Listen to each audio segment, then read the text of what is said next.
Good afternoon. I'm Chris Baker, reporter with syracuse.com and the Post-Standard. We are here this afternoon with Dana Balter, Democratic candidate for Congress in the 24th District. Hello, Dana. Hi, thanks for having me. Of course. We're going to spend the next half hour or so, maybe shorter, maybe longer, taking questions from readers and a few of our own for Dana, and we will be streaming this live on Facebook. So if you're following along with us on Facebook and you've got a question, something you'd like to ask, pop it in the comments. We're going to do our best to get to as many questions as possible. Just a disclaimer, Dana has not seen these questions in advance. So with that said, in the sake of time, let's dive right in. Great. The first question we've got came from multiple people, and it's a follow-up on the last time you and I sat down. Mm-hmm. We talked about who you would support for Speaker of the House if elected. Mm-hmm. At the time, I think you said you were reserving a decision on that. Obviously, we're closer now to the elections, and Nancy Pelosi has come out and declared that she is interested in the job. Mm-hmm. If elected, will you support Nancy Pelosi for Speaker of the House? So, sorry to disappoint, but my answer hasn't changed. I don't have a decision on that because I don't yet know who's running. I know that Leader Pelosi has expressed interest, but we don't know if there are other people who are going to be running. And I'm going to look at this election the same way I look at every election, which is an opportunity to evaluate the people who are running and choose the person who I think will do the best job. In the case of Speaker, that's somebody who will provide good political leadership in the House, but also somebody who is going to fight for the issues that matter to people here in Central and Western New York, things like good paying jobs and access to health care and quality education and safe communities. So I'll be able to make the decision when I see who's running. Are there reservations you have regarding Nancy Pelosi? Not specifically. I, again, approach every election the same way. I don't think that anybody is ever entitled to your vote. I know nobody's entitled to my vote. I don't think anybody's entitled to any vote. Every time you run for an office, no matter what it is up to you to earn the vote of the people whose support you're seeking. And so I approach every election, I think, with a healthy dose of skepticism and a very open mind. Is there anyone else you'd like to see throw their name in the ring? Current House members or people who are running? Honestly, I have not thought about that. I am so focused on what I'm doing right here. November 6th is less than 3 weeks away now. And I'm focused on getting out and talking to the people in this district and listening to the people in this district and talking about the issues that matter here. Everything else will come later. All right. Well, we're going to dive into some of those issues, but a couple more questions. We're going to front load them about positions on votes. We got this from a couple people as well, mm-hmm. And I think I've seen it from your opponent. But they'd like to know who you voted for in the New York governor's primary. Mm-hmm. We had a couple different readers say that they saw your positions aligning more closely with Cynthia Nixon, perhaps, but you've received money from Governor Andrew Cuomo. Mm-hmm. Can you tell us who you voted for in that primary? So I think I have positions that align with both candidates. I don't talk about who I vote for in primaries. That's something that I've said from early on in this campaign when we had contested local primaries too. I think it is really important for the voters to not be influenced by a candidate who's running for office. The choice is theirs, and my promise to the voters is that I will support whoever they choose. So once they choose a nominee, I will do everything possible I can to help get that person elected. Well, you can still support the nominee now, obviously, as a Democrat, but have supported somebody else in the primary. That is certainly possible. But again, I have said from the beginning I won't talk about who I vote for in primaries. One of the things I'm trying to do with this campaign, and I think we need to do more of in our politics, is unite people around the things that we have in common. And I don't want to participate in conversations that are going to further divide people. And no matter what the answer is to that question, it's going to divide and alienate people. And I think that's the opposite of what we need to be doing. All right. Well, in that case, let's move on to a few more kind of campaign-based issues before we get into a little more policy-based issues. One of the things that your opponent has brought up, John Katko has brought up in this campaign, and in a recent campaign ad, is your time living in Florida. Mm-hmm. We got a question from Janice Geddes of Manlius. She wants to know if you can give us an overview of when exactly you moved to Central New York and why you moved to Central New York. I moved to Central New York in 2003. I moved here to Syracuse. I came here for the Maxwell School of Citizenship and Public Affairs, which I think is a fantastic institution I've been really proud to be affiliated with. And there was a time in between 2007 and 2012 where I had to move away from Central New York because I was recovering from an illness. And I had gotten sick enough that I was not able to live on my own and take care of myself anymore. So I had to go live with family. I lived first in Pennsylvania with my sister's family and then in Florida for a couple of years with my nephew. And as soon as I was recovered enough to sort of get back on my feet and reclaim my life fully, I moved right back here to Syracuse because this is my home. I bought a house. I've been here ever since. So I've lived here for more than a decade. I know that my opponent has tried to make an issue out of this, but this is a story that I've been very open about from the beginning of the campaign. I've talked to reporters about it on numerous occasions. I've talked about it in public. When I came here, I was not expecting to fall in love with Central New York. My family's an upstate New York family. My parents both grew up in Rochester. I spent childhood summers on Canandaigua Lake. I have a lot of fond memories of upstate New York from childhood. I didn't expect when I moved here that this place would sort of grab hold of me the way that it did. And I couldn't wait to get back once I was able to. I was sad to be away, was thrilled to come back. I love everything about it. I love the people here. I've never felt a sense of community anywhere the way I feel living in the city of Syracuse. And I love the heritage and history of this region. I even love the winters, and I think I should get bonus points for that. But it's an incredible place, and I'm very proud to call it my home. So from 03 to 07, you were here at Maxwell, and then back here in 2012 until present, and also still working at Maxwell.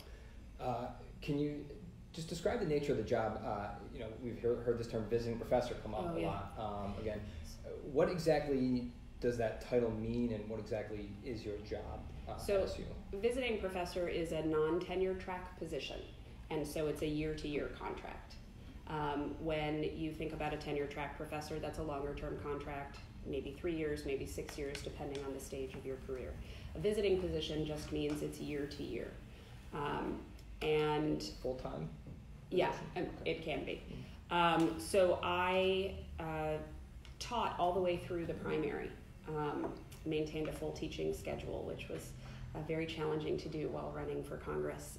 And then I didn't renew my contract for this year. Once the primary was over, my contract happened to align with the primary dates, and I'm not teaching now because I'm running for Congress and needed to devote all my attention to this. All right. You said, sorry, when I asked you if it was full-time, you said it can be. In your case, Yeah. Is it a full-time position? Yes. Okay. Yeah. Somebody, and I lost his name, I think it was Mike something, and sorry, Mike something, if you're out there, asked about other management experience you have, or any management experience you have. You said you've been at SU since 2003, but you're running for a position that obviously would require some more different types of experience maybe than at SU. He wants to know if and what management experience you have. So before I got into academia, I worked in disability services in the nonprofit sector. I started there as a teacher and then became a director of education. And director of education was a management position. I ran the education program. I also significantly expanded the education program. When I was teaching and when I took over that position, it was a very small program.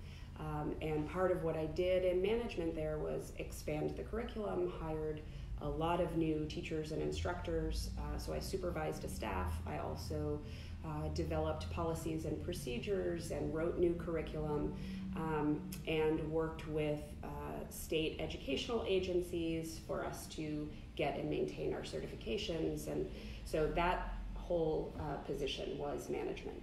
Okay.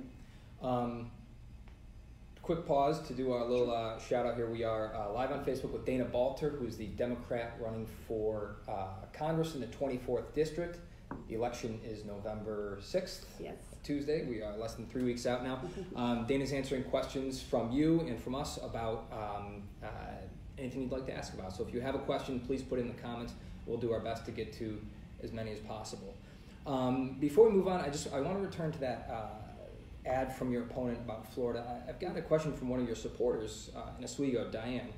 She said she volunteers for your campaign, and she wants to know why you're not responding more strongly to it, especially in light of, she points to an article that we ran actually fact-checking some of the claims in that ad. She says, why are you not responding more strongly against this ad?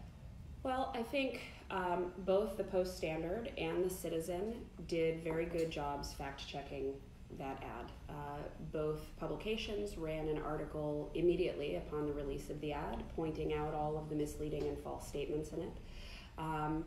And I think that voters I have been hearing from a lot of voters who are really angry about the ad, including voters who were not supporters of mine who are now voting for me because of the ad, because they are sick and tired of that kind of dirty politics.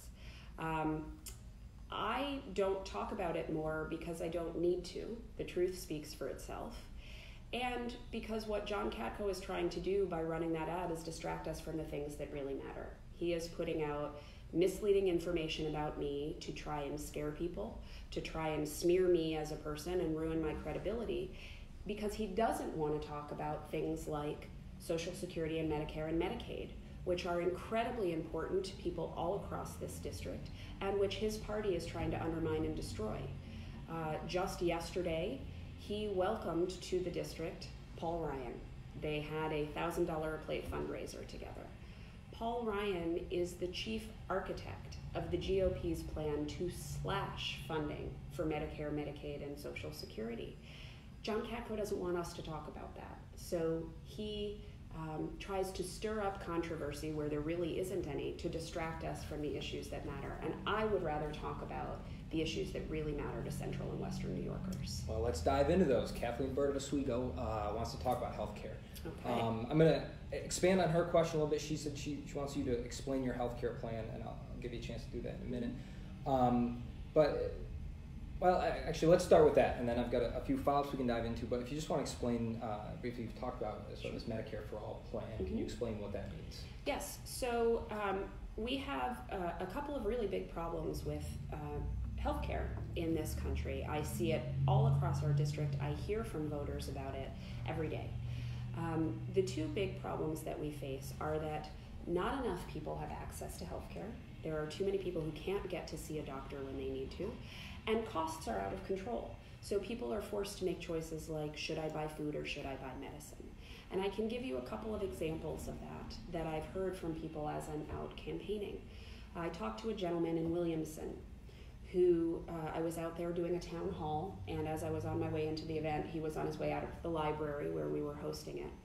And he said, I need to talk to you about health care. I said, sure, what's on your mind? He said, I have health insurance, but I can't see a doctor because my deductible is $4,600. So think about what has to happen to this man in order for him to go to see the doctor, in order for it to make financial sense. He has to be in a catastrophic situation. So there is a case of a person who has insurance but not health care. We have to make sure people have both. And we have to address costs. We know they are out of control. One of the greatest sources of skyrocketing costs is prescription drugs. And I talked to a teenager, a young woman, about a week and a half ago, who has type 1 diabetes, and so she takes insulin to control this illness. And she told me that in the previous 2 weeks, she had lost 2 of her friends who had type 1 diabetes because they could not afford their insulin. It is outrageous that we allow people in this country to die for lack of funds. So we've got to address both of those problems. I think the best way to do it is to take our current health care program, Medicare, which is our most popular government program, which is also the most efficient health insurance program in the world, with administrative costs at less than 2%. Right now, this very popular, very effective program only covers the people who are the hardest to insure. It only covers people over 65 and people who have permanent disability. What I want to do is open the doors of Medicare to cover the people who are easier to insure and less expensive to insure, younger people and healthier people. Everybody should have access to Medicare. If we do that, it guarantees that every person in this country can see a doctor when they need to, can get the medication that they need, and 95% of households will save money on their healthcare expenses.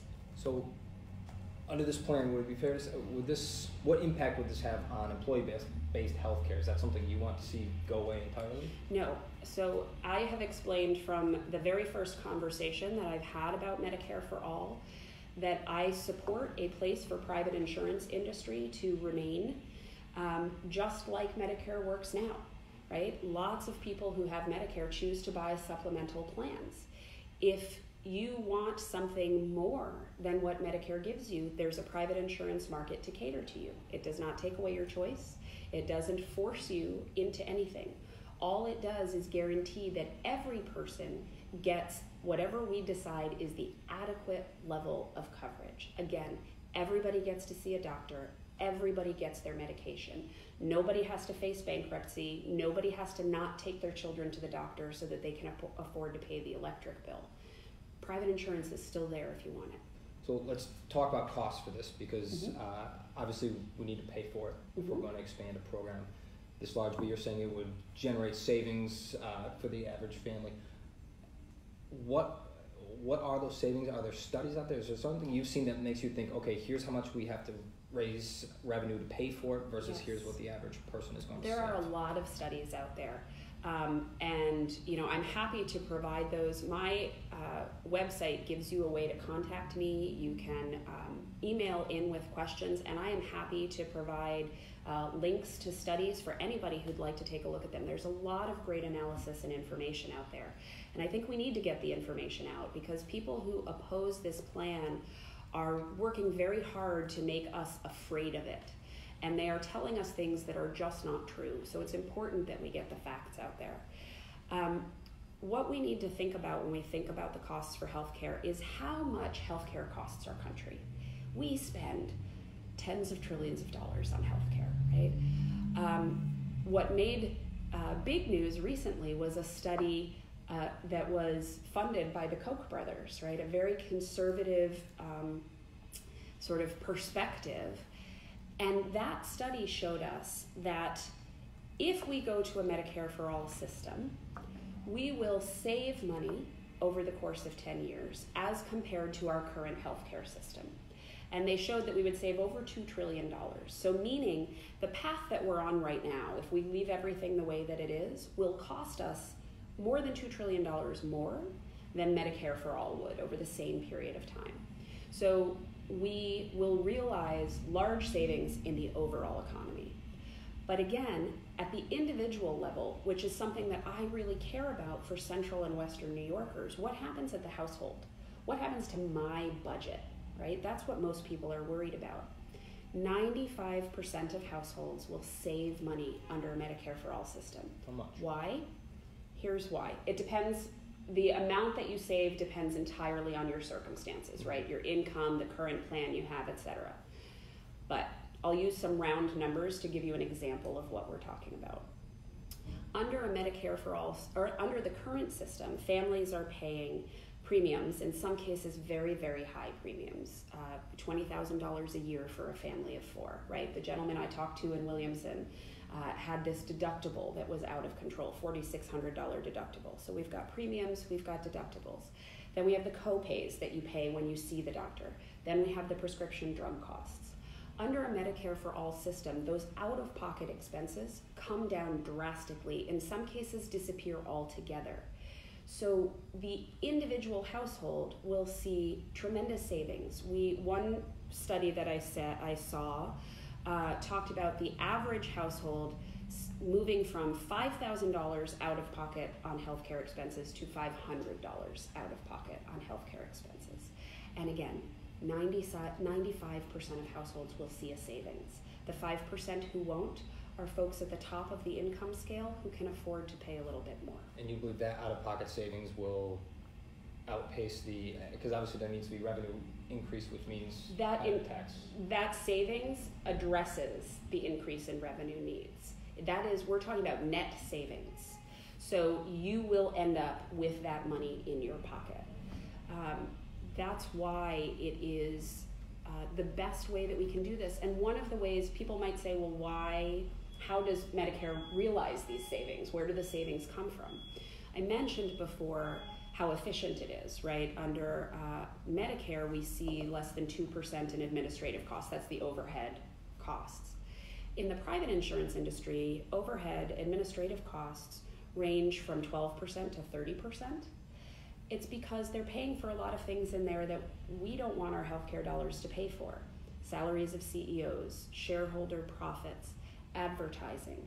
Under a Medicare system, we don't have those things. That's one of the reasons why we're able to see such savings. And then all of that money that's saved can go into actual care, right? Actual coverage. We're gonna move off healthcare, but I've just got one more question. If, assuming, or to play hypotheticals, even though I know people running for office hate to play hypotheticals, if Democrats do retake Congress, there are mechanisms under which Congress could strengthen or quote unquote fix the Affordable Care Act. Mm-hmm. Would that be an option instead of something as far as Medicare for all? There are a lot of people who have said we could just fix what's already in place because it works. It's just been weakened in some ways. So I don't think it's an either or. I think that Medicare for all is our goal because that's the way we can make sure everybody gets coverage, right? The Affordable Care Act made great strides, but it still left a lot of people behind, and we have to stop doing that. But I also recognize that the process to transitioning to Medicare for all is not an overnight process, right? It's going to take a while, and we need to be really thoughtful about the way we do it because we're talking about a massive transition that affects all of our lives and a huge part of the economy. So we need to be very thoughtful, careful, methodical about how we do that. As we are working towards that goal, we need to protect the ACA. We need to undo the damage that the GOP has done to the ACA in the last couple of years, and we need to strengthen it. We need to do some of the things we know should have been done in the first place to make it stronger. We've got to shore up the markets. We've got to encourage more states to participate in the Medicaid expansion. We can do that while we are working towards Medicare for all. They are not mutually exclusive, and I think we need to do both. All right, we're going to move on from healthcare talk. We're sitting down with Dana Balter, who's running for Congress in the 24th District as a Democrat. The election is November 6th, which I will say several more times so you don't forget. Good. Let's see, we've got a question, and I just lost it on here, who it was from again. It was about gun violence in Syracuse, obviously, which has been a crippling problem, not just recently in past years, but this summer we've seen a number of children get shot. I want to know, as a federally elected person, what would you do to steer resources? And what kind of resources do you think need to be directed towards Syracuse? Mm-hmm. So I think the gun violence problem is, it's one of the most devastating things that we see happening in our communities. It is so, first of all, here in Syracuse, it's so close to home. It is a consistent problem, but as you mentioned, seeing the number of children who have been shot and killed recently takes the urgency of it to another level and makes it something that we can't ignore anymore. I think that there are a lot of things that we can do at the federal level. Part of it is about bringing resources to Syracuse, and we need to make sure that our law enforcement community has all of the resources it needs to do its job. We also need to direct resources to the city of Syracuse to improve the quality of life and opportunity for people so that there are alternatives to violence. But I think the biggest responsibility at the federal level is to have an honest conversation about gun violence and pass federal law to deal with the gun violence problem. This is something that affects every aspect of our communities. Gun violence, we are seeing it on our streets, and The fact is that there are children who are not safe to play in their front yards because of gun violence, but it's also a domestic violence problem. It's a problem because women are shot and killed every day by intimate partners with guns. It is a problem of suicide.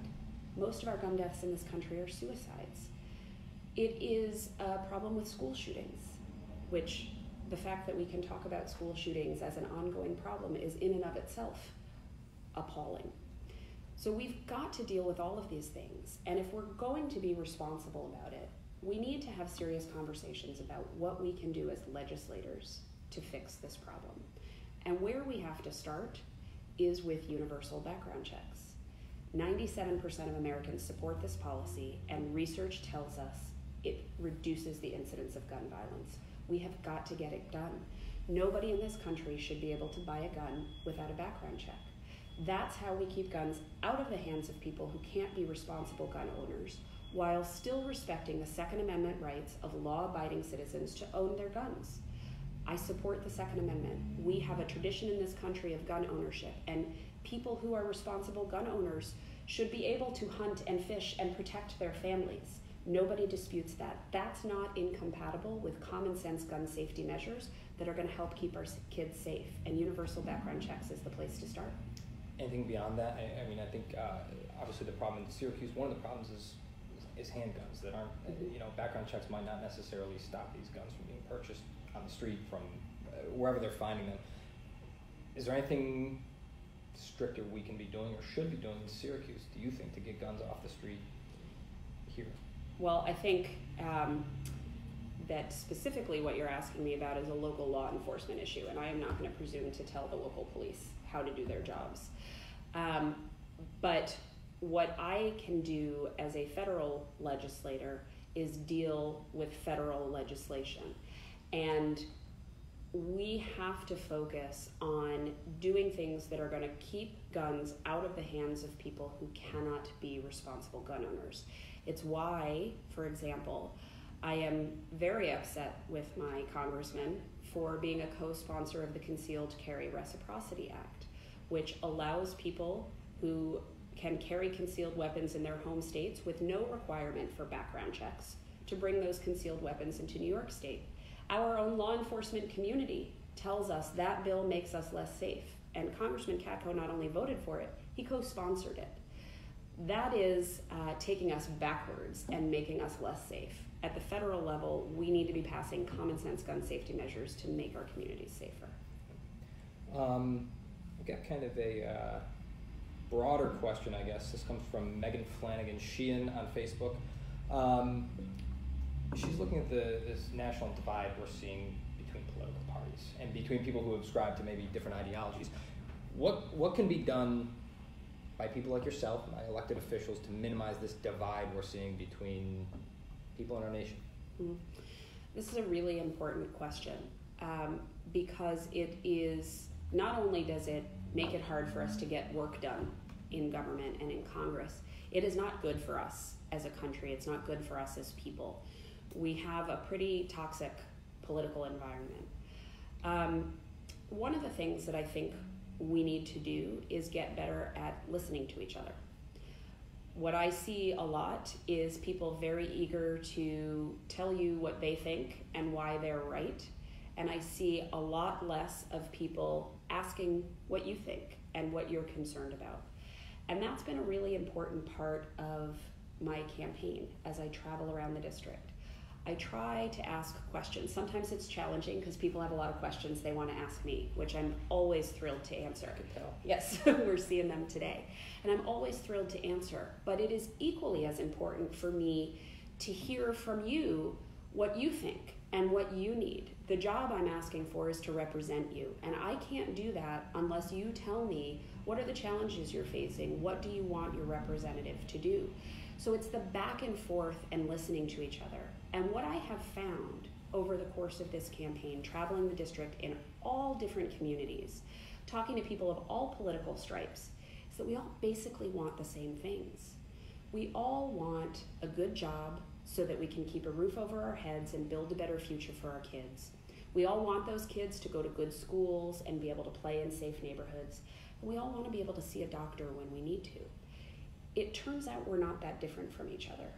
And I think what we've got to do is stop letting the rhetoric and the fear-mongering and the sort of partisan stirring up of us versus them get to us, and instead focus on the fact that we are all on the same team.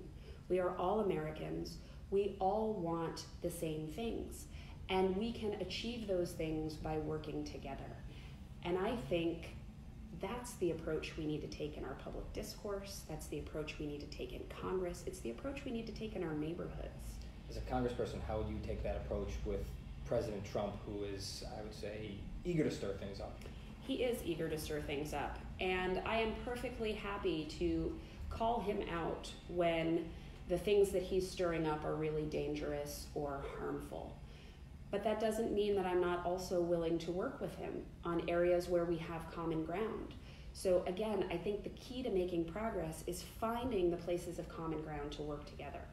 With Donald Trump, I think a great place to focus is on infrastructure, because he told us during his campaign that was one of his big desires, right, was to get some good infrastructure projects underway. Unfortunately, he didn't start his term with infrastructure, he started it with healthcare. But let's get back to the conversation on infrastructure. We know here in Central and Western New York, better than anybody around the country, how desperate our infrastructure needs are, right? I mean, earlier this year, we had a real significant issue with a bridge collapsing in the city of Syracuse. Thankfully, nobody was under it or on it at the time. But we have tremendous needs here, and this is an area of policy where both Republicans and Democrats really want to make investments. So let's pick an issue like that instead of one where we start at loggerheads, right? Let's pick an issue where there's common ground and build together, and I think that's a perfect area of policy to work with the president on. What's an issue where you and John Katko agree, where you could work together? Not that you would be, but... So I think that there are certain things that we agree on. Our approach to dealing with them differs. One example of that is dealing with the opioid crisis. One of the things that I am grateful to him as a constituent of his is that he has continued to talk about the opioid crisis and try to keep it on the national agenda, because it's a huge problem for us here. I don't agree with his approach to dealing with the problem, because he looks at it as a law enforcement problem and is focused on increasing criminal penalties. And drug addiction is a medical problem, and if we're going to really solve this problem, we have to deal with it as a medical problem and be focused on treatment and resources for treatment. But that's an area where I bet if we wanted to work together, we could come to some kind of resolution. One thing that I am with him 100% on is his support for Safe Haven as a national park. I think that is an extraordinary place. It is one of the true historical treasures of our region. It's something that should be honored and preserved, and it's something that more people should know about, and I'm glad that he was part of getting that done. Okay. We're running just past half an hour, so we'll wrap up with one final question here. We just talked about some of the places where you and John Katko might have common ground. Obviously, you have differences on a lot of issues. What's the single biggest difference between the two of you? In terms of issues? In terms of anything. Well, in terms I can't pick one if you're going to let me go anywhere. But in terms of issues. Okay, so I think the policy decision that I am the most upset with John Katko about, and where I differ with him incredibly strongly, is his vote for the tax bill.